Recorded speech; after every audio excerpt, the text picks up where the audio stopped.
Eu conheço um menino que botou uma moeda na boca e ele morreu. Quem? Menino acolá. Morreu. Lá perto de casa. Está tocado? É, ele foi botar a moedinha na boca. Quando ele pôs a moeda na boca, ele engoliu e morreu. Por quê? Porque morreu. Que o senhor vem buscar ele? O SAMU? É. O SAMU quer buscar ele? É. Não sei, acho que a mãe dele não ligou para o SAMU. Eu vim buscar ele. É, não sei, mas depois o SAMU chegou e levou ele.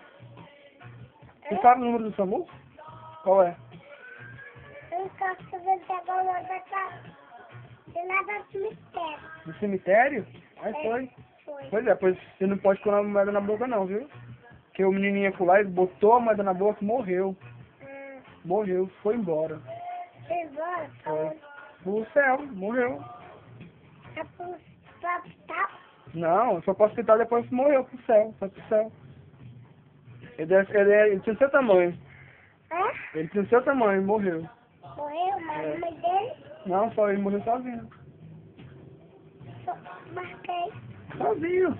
Morreu só. Morreu só? Foi. Por causa da moedinha, a moedinha caiu na boca dele, aqui caiu, ó, na barriga e morreu.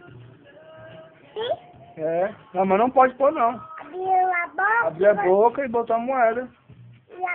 Abriu a boca e fechou e botou a moeda. E aí Foi? engoliu a moeda e morreu. E botou. E fechou a boca. Fechou a boca, engoliu a moeda. Aí morreu. Morreu. Então, se eu não vir agora aqui, o SAMU que vai pegar ele. O SAMU veio pegar ele? Não sei se o SAMU veio, não. Mas ele vai ligar? Vai ligar pro SAMU? É. Quer que eu ligue pro SAMU agora pra vir aqui? Por quê?